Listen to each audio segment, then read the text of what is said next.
만군의 여호와가 이같이 말하노라. 넷째 달의 금식과 다섯째 달의 금식과 일곱째 달의 금식과 열째 달의 금식이 변하여 유다 족속에게 기쁨과 즐거움과 희락의 절기들이 되리니 오직 너희는 진리와 화평을 사랑할지니라. 아멘.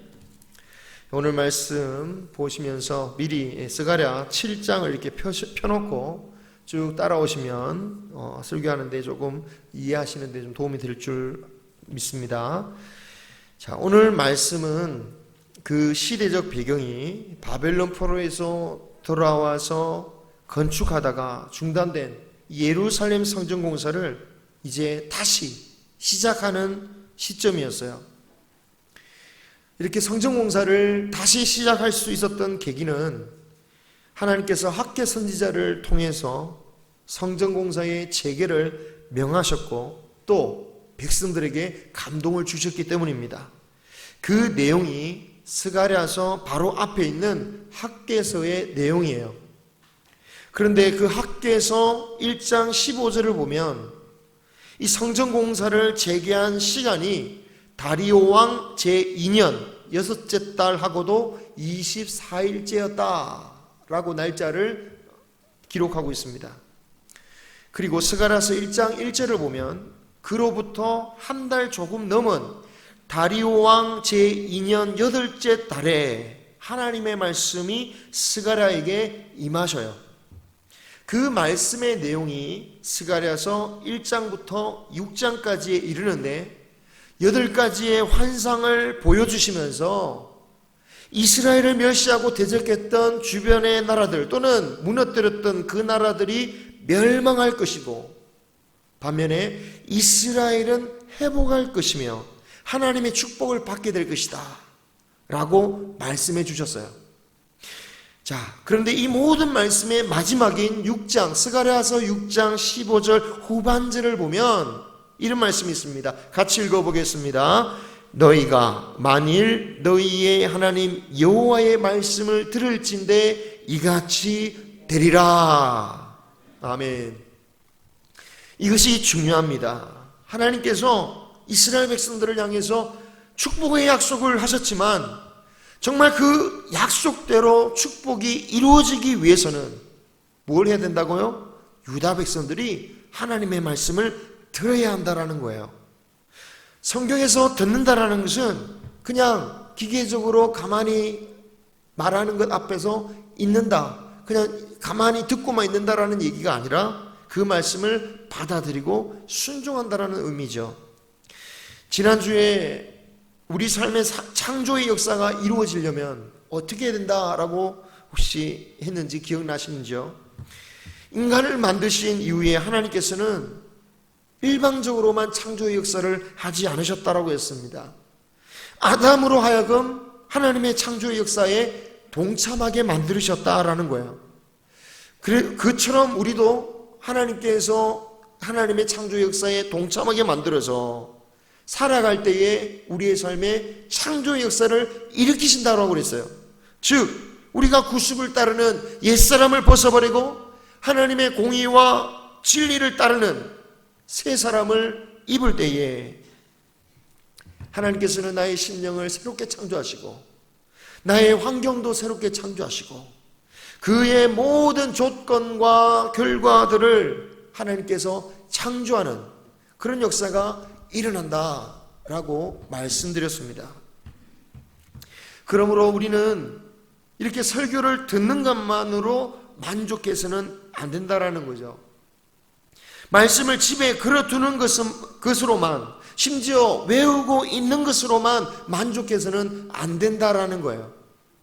말씀을 듣는 것만으로 또는 말씀 액자를 집이나 자동차에 걸어놓는 것만으로 또 외우는 것만으로 괜찮다라고 생각한다는 것은 그것은 마치 하나님의 말씀을 미신적으로 부적처럼 여기는 그런 신앙이라고 할 수 있죠. 말씀의 중요한 것은 순종함입니다. 예수님을 믿지 않던 유대인들은 구약시대의 그 말씀을 통째로 외우고 다녔어요. 지금까지도 그들은 자신들의 머리에다가 말씀이 담긴 작은 상자를 이렇게 달고 다녀요. 항상 달고 다니진 않지만 안식일이 되면 그런 말씀이 담긴 그 통에, 말씀이 담긴 통을 이렇게 머리에 붙이고 다닙니다. 물론 그들이 그렇게 하는 이유도 미신적인 마음으로 하는 거 아니에요. 보다 하나님의 말씀을 가깝게 하기 위해서, 자신들의 마음에 새기기 위해서, 순종하기 위해서 그렇게 하는 거예요. 하지만 그들은 점차 그런 행위 자체를 의롭게 여기게 되었고, 정작 말씀에 순종하지 않으면서 자신들이 보기에 못 미치는 다른 사람을 정죄하고 다녔습니다. 그래서 예수님은 그들을 향해서 회칠한 무덤이다, 겉으로는 매끈하지만 속으로는 썩은 것으로 가득하다라고 말씀하셨죠. 이런 하나님의 뜻은 무너진 예루살렘을 다시 재건하려는 당시 유다 백성들에게도 그대로 적용되는 것이었습니다. 하나님께서 주시는 그 축복의 말씀이 이루어지기 위해서는 어떻게 해야 됩니까? 그 말씀에 적용하고 그 뜻을 따라야 되는 거죠. 그냥 시간만 지나면 자동적으로 유다 백성들은 다 하나님의 말씀대로 축복받는 게 아니다. 참여하지 않는 유대인들은 그 복을 누릴 수가 없는 겁니다. 그런데 힘들게 살다 보면, 야, 이것만 하도 그게 어디냐, 형식을 지키는 것만 해도 그게 어디냐, 그렇게 생각하기가 쉬워요. 말씀을 읽는 것만 해도 어디냐, 외우는 것만 해도 어디냐라고 생각한다는 거죠. 유대인들도 마찬가지였습니다. 그들이 하나님의 감동을 받고 성전을 짓기 시작했으나 그렇다고 해서 모든 환경이 갑자기 좋아진 건 아닙니다. 어렵고 힘든 장애물들은 여전히 존재했습니다. 그러다 보면 그들은 이제 그 하나님의 말씀에 순종하기보다는, 야, 그래도 우리가 이런 상황 가운데 성전을 공사했어, 성전을 왕성했어, 이게 어디냐 라고 할 수 있는 거죠. 그래서 하나님은 이제 성전 공사가 막 한 달 정도 시작된 그때에 스가랴를 통해서 다시 한번 유대인들에게 본질에 대해서 말씀해 주신 거예요. 자, 이런 말을 받고 난 뒤에도 뒤에 이제 이스라엘은 열심히 성전 공사를 진행해 나갔습니다. 그리고 7장 오늘 말씀, 제가 펴라하는 이 말씀 보면 그때로부터 2년이 지난 다리오 왕 제4년 9째 달 4일째에 다시 한번 하나님의 말씀이 스가랴에게 임해요. 성전 공사가 완전히 끝나려면 아직 2년 정도가 더 남은 시점이었습니다. 그런데 그때는 이미 성전으로서의 기능은 시작되고 있었어요. 성전에서 제사장들은 제사를 드렸고요, 선지자들은 말씀을 전하고 있었습니다. 그런 와중에 어느 베델 사람이 이들에게 자신의 부하들을 보내어서 3절에 이런 질문을 하죠. 내가 여러 해 동안 행한 대로 5월 중에 울며 근심하리이까 근신하리이까. 이 질문을 한 이 베델 사람이 누구인지는 정확하게 알 수는 없겠지만, 이 질문, 중요한 것은 이 질문은 그 사람만의 질문이 아니었다라는 거예요. 그때 당시 유대인들이라면 가지고 있던, 누구나 가지고 있던 질문이었습니다. 그래서 하나님은 스가랴를 통해서 이스라엘 백성들에게 말씀을 주시고 있죠. 그 베델 사람은 5월의 금식절에 대해서 물은 겁니다. 그런데 7장 5절 그리고 8장 19절을 보면 이 5월뿐만 아니라 4월, 7월, 10월에도 금식절이었다는 것을 볼 수가 있어요. 이 중에서도 5월과 7월의 금식은 바벨론 포로 시절부터 거의 70년 동안을 지켜왔다라고 말하고 있습니다. 이렇게 금식했던 이유는 모두 예루살렘의 멸망과 관계된 것이었어요. 각각이 무엇을 기념하냐면 예루살렘이 포위된 날을 기념하기도 하고, 또는 점령된 날을 기념하기도 하고, 그리고 불태워진 날을 기억하는 날이기도 하고요. 그리고 유다를 재건하려고 했던 유다 총독을 그 총독이 암살당했던 날을 기념해서 이 금식을 지켰어요. 그런데 여기서 70년이라는 시간은 유대인들에게 또 특별한 의미를 주는 겁니다. 왜냐하면 오래전 멸망 직전에 예레미야를 통해서 주셨던 말씀을 보면 이 바벨론의 포로 시절에 그 상황이 완전히 끝나는 것이 바로 70년이라고 했기 때문에 그렇습니다. 예레미야 29장 10절을 보면 이렇게 말씀되어 있죠. 여호와께서 이와 같이 말씀하시니라. 바벨론에서 70년이 차면 내가 너희를 돌보고 나의 선한 말을 너희에게 성취하여 너희를 이곳으로 돌아오게 하리라. 자, 이렇게 70년의 시간이 거의 끝나왔고, 그리고 또 그 70년 기간 동안 가만히 있는 것도 아니고 금식하면서 하나님의 말씀을 기다려왔으니 이제 우리가 언제까지 금식하면서 울어야 되겠느냐라고 물은 거죠. 여러분, 70년 동안이나 금식을 했다면 정말 충분히 한 거 아닙니까? 이 정도의 기간이면 아마도 대를 이어서 한 것으로 보입니다. 이 정도면 이제 더 이상 금식을 끝내고 하나님께서 주시기로 하셨던 그 축복의 말씀, 축복이 이제 이루어져야 할 때가 아니겠습니까? 그런데 하나님께서 이런 말씀하세요. 5절 한번 같이 읽어보겠습니다. 시작. 땅의 백성과 제사장들에게 이르라. 너희가 70년 동안 다섯째 달과 일곱째 달에 금식하고 애통하였거니와 그 금식이 나를 위하여 한 것이냐. 세상에, 유대인들이 그렇게 70년간 금식을 해왔지만 그 금식들은 하나님을 위한 금식이 아니었다라고 말씀하세요.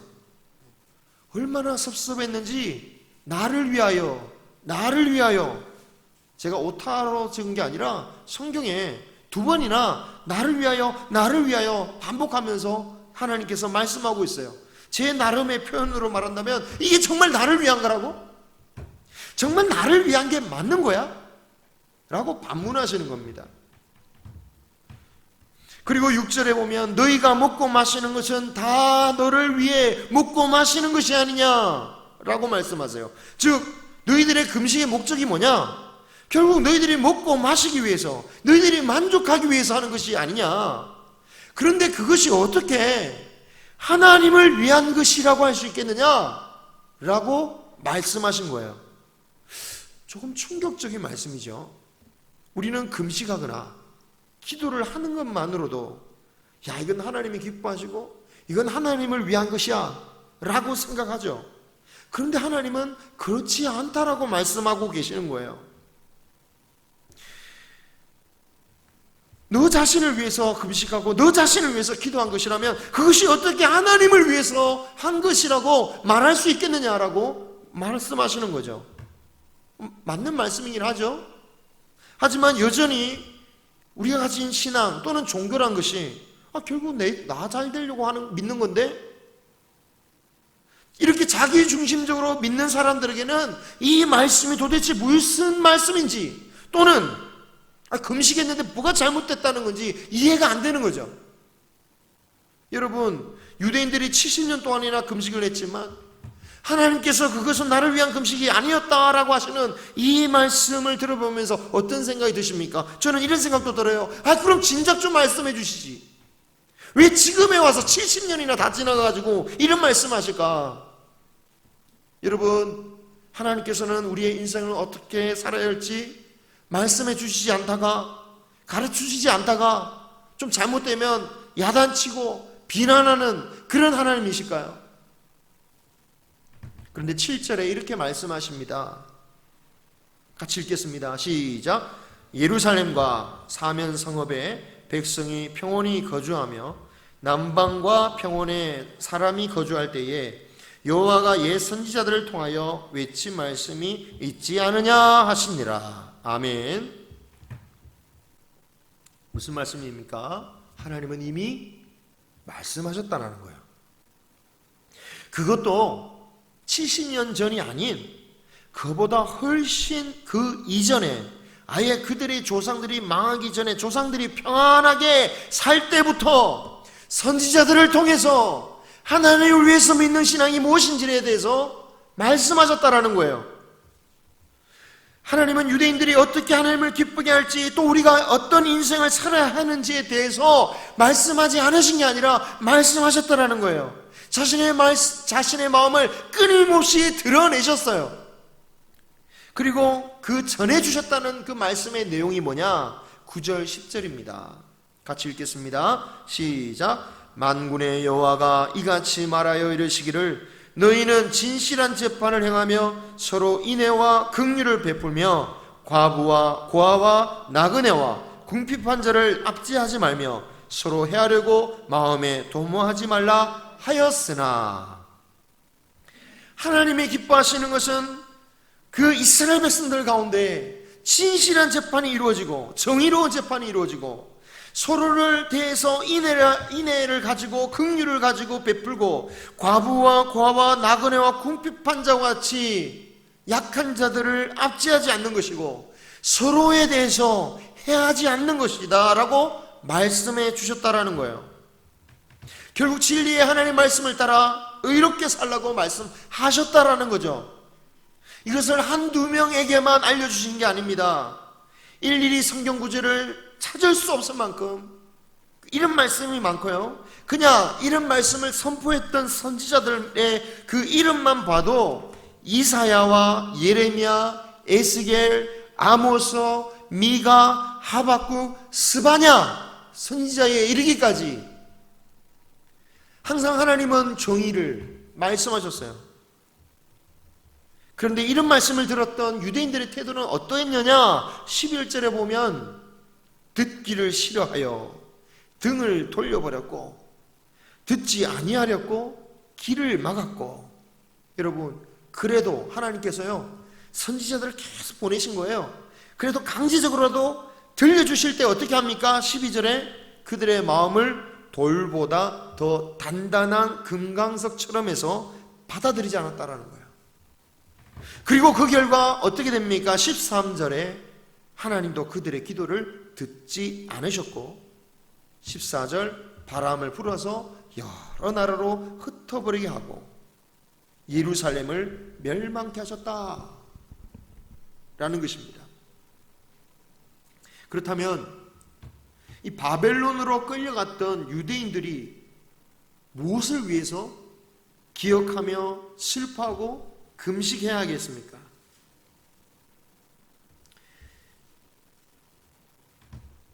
하나님의 말씀을 듣지 않고 불의한 삶을 살았던 것, 그것에 대해서 슬퍼하면서 금식해야 했겠죠. 그런데 그들이 무엇을 두고 슬퍼합니까? 그들을 이끌던 지도자가 죽었거나 예루살렘이 포위당했거나 점령당했거나 멸망당한 것에 대해서 애곡하며 슬퍼하고 있습니다. 죄를 슬퍼해야 되는데 심판받은 고통에 대해서만 슬퍼하고 있어요. 마치 학생이 자신의 잘못에 대해서는 뉘우치지 않고 받은 벌에 대해서만 억울해하고 슬퍼하고 있는 거예요. 그러므로 그들의 금식을 누구를 위한 금식입니까? 나를 위한 금식이 아니었다라고 하시는 거예요. 자신들을 위한 것이라고 하나님은 말씀하고 계신 거죠. 그래서 하나님은 그 금식 기도를 통해서 너희들이 속죄했다, 그런 식으로 생각하지 말라. 또 너희들이 지금 성전 건축을 하고 있지만 그것으로 우리는 충분하다, 우리 신앙은 충분하다, 그렇게 생각하지 말고 하나님께서 원하시는 의로운 삶을 살라라는 말씀을 하고 계시는 거예요. 이 점을 우리는 깊이 생각해야 됩니다. 나를 위한 신앙이 아닌 하나님께서 기뻐하실 신앙인가? 하나님께서 기뻐하실 신앙이 과연 무엇일까요? 예루살렘 성전을 세우는 것처럼 교회를 세우는 것일 수도 있습니다. 그리고 또 헌금도 많이 있겠죠. 그것처럼 헌금하는 것도 하나님께서 기뻐하실 일이에요. 이건 분명히 학계 순지를 통해서 주신 말씀이고 분명히 하나님 기뻐하실 일입니다. 또 그들이 금식의 절기를 지켰던 것처럼 우리가 예배나 새벽기도나 절기를 빠지지 않고 주님 앞에 드리는 것 중요합니다. 이 모든 일이 귀한 거죠. 하지만 본질이 더 중요하다라고 말씀하시는 거예요. 교회를 세우는 본질이 무엇입니까? 각종 예배에 빠지지 않는다라는 것의 본질이 뭡니까? 교회당 세우고 사람들 모아서 꼬박꼬박 예배 드리는 것이 교회의 본질입니까? 그 자체로 하나님을 위한 것이 될 수 있을까요?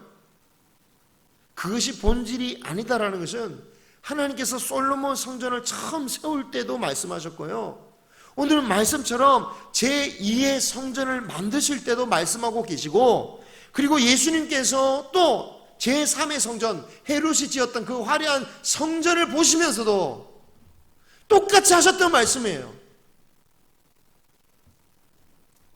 세운 교회가 하나님을 위한 교회가 되려면 그 교회 안과 밖으로 하나님의 의와 진리를 행하고 전할 때입니다.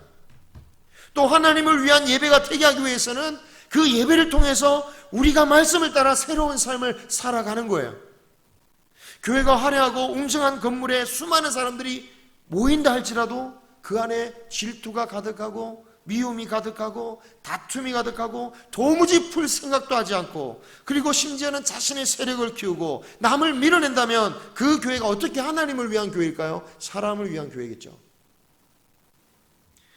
평생을 단 한 번 예배를 빠진 적이 없다 할지라도 그 사람이 도무지 다른 사람을 사랑할 줄 모르고 섬길 줄 모르고 자기만의 세계에 빠져서 사는 사람이라면 어찌 그 사람이 드리는 예배가 하나님을 위한 예배라고 할 수 있겠습니까? 우리가 아무리 악하게 살아도 예배만 잘 드리면 된다라, 그런 생각은 큰 오해예요. 그것은 하나님의 말씀이 결코 아닙니다. 오히려 그런 자의 예배나 그런 사람들의 교회는 뭐라고 했죠? 지난번에도 말씀드렸지만 하나님을 괴롭히는 거예요. 이사야 1장 1절에 같이 한번 읽어보겠습니다. 헛된 재물을 다시 가져오지 말라. 분향은 내가 가증히 여기는 바요, 월삭과 안식일과 대회로 모이는 것도 그러하니 성회와 아울러 악을 행하는 것을 내가 견디지 못하겠노라. 견디지 못하겠다는 거예요. 우리는 현재 우리에게 평생 익숙했던 공적인 예배를 드리고 있지 못한 상태입니다. 그런데 이렇게 드리지 못하니까 뭔가 잘못됐다, 물론 좋은 건 아니겠지만, 그러나 이런 때일수록 우리 신앙의 본질에 대해서 깊이 생각해야 됩니다. 우리가 드리는 예배는 우리를 위한 예배가 아닌 하나님을 위한 예배가 되어야 할 것입니다. 내가 받을 기쁨과 내가 받은 그 은혜를 위한 예배, 온통 나를 위한 예배, 나의 기호에 맞고 내 스타일에 맞는 그런 예배만 드리지 말고 주님의 말씀을 듣고 순종하기를 결단하는 예배가 되어야 됩니다. 나의 죄에 대한 죄책감을 들기 위해서만 예배를 드릴 것이 아니라 예배를 통해서 내가 변화되기를 결단해야 된다는 거죠. 내 삶의 불안한 일 다 없애달라고 그렇게 비는 청탁을 드리는 예배가 아닌, 어려운 환난 가운데 있으라도 주님의 말씀에 순종하고 의로운 길을 걸어가게 해달라고 하는 제자로서의 예배를 드릴 수 있는 우리가 되기를 주님의 이름으로 축원합니다. 금식을 그만해도 됩니까? 라는 질문에 대한 답은 8장에까지 이어져요. 8장을 보면 하나님께서는 이제 너희들을 축복해 주겠다라고 말씀하세요. 그런데 그 주시겠다는 그 축복은 70년간 그들이 금식을 했기 때문에 주시는 게 아닙니다. 그들이 축복받을 만한 삶을 살았기 때문에 주신다는 게 아니에요. 70년 전 예레미야에게 알려주신 그 계획대로 하나님께서 그 약속대로 하시겠다라는 겁니다. 우리가 구원받은 것도 마찬가지죠. 우리가 무슨 자격이 있어서 구원받은 게 아니죠. 우리가 회개를 잘했기 때문에 구원을 받았을까요? 결코 그렇지 않습니다. 우리는 우리가 알지도 못할 때에 수많은 죄들을 범할 때가 얼마나 많습니까? 나는 죄 지은지도 몰라요. 어떤 사람은 근데 내 말 한마디에 평생 가슴 아파서 살고 있어. 나는 몰라요. 죽을 때까지 모를 때도 있어요.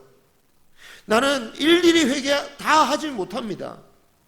그럼에도 불구하고 용서받을 수 있는 것은 뭡니까? 하나님의 계획에 선택받았기 때문에. 이것이 그래서 전적인 은혜다라는 거예요. 전적인 하나님의 은혜에 의해서 내 죄가 용서받았고 구원을 받은 거예요. 하나님은 그런 은혜를 받는 유대인들 그리고 또 우리들에게 이렇게 말씀하고 있어요. 이제 축복은 내가 너희들에게 줄게. 하지만 너희들이 해야 할 일이 있다.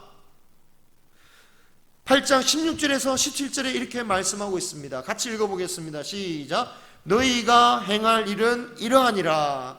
너희는 이웃과 더불어 진리를 말하며 너희 성문에서 진실하고 화평한 재판을 베풀고 마음에 서로 해하기를 도모하지 말며 거짓 맹세를 좋아하지 말라. 이 모든 일은 내가 미워하는 것이니라. 여호와의 말이니라. 아멘. 이 말씀은 앞서 선지자들을 통해서 내가 너희들에게 줬다라고 하셨던 그 말씀을 다시 한번 말씀해주고 있는 거죠. 그리고 이 말씀을 하신 후에 금식의 끝이 어디냐? 그에 대한 직접적인 대답을 하고 계십니다. 그게 바로 오늘 본문입니다. 19절 읽겠습니다. 시작. 만군의 여호와가 이같이 말하노라. 넷째 달의 금식과 다섯째 달의 금식과 일곱째 달의 금식과 열째 달의 금식이 변하여 유다 족속에게 기쁨과 즐거움과 희락의 절기들이 되리니 오직 너희는 진리와 화평을 사랑할지니라. 아멘. 더 이상 금식하며 애국할 필요가 없는 축제의 절기로 바꾸어 주시겠다라는 거죠. 하나님의 의와 사랑과 진실로 산다면 더 이상 애국할 이유가 없는 것입니다. 우리의 인생의 슬픔과 애국의 순간들이 하나님의 때에 이르면 반드시 축제의 절기로 바뀌어지게 하실 것입니다. 그런 날이 반드시 올 줄 믿습니다. 그 날을 맞이할 자는 다시 한번 마지막으로 이 말씀, 오늘 읽은 말씀의 마지막 부분에 당부하시는 말씀을 기억해야 할 것입니다. 오직 너희는 진리와 화평을 사랑할지니라. 우리 가운데 화평을 이루고 이웃 간의 화평을 이룰 수 있는 저와 여러분이 되시기를 주님의 이름으로 축원합니다. 기도하겠습니다.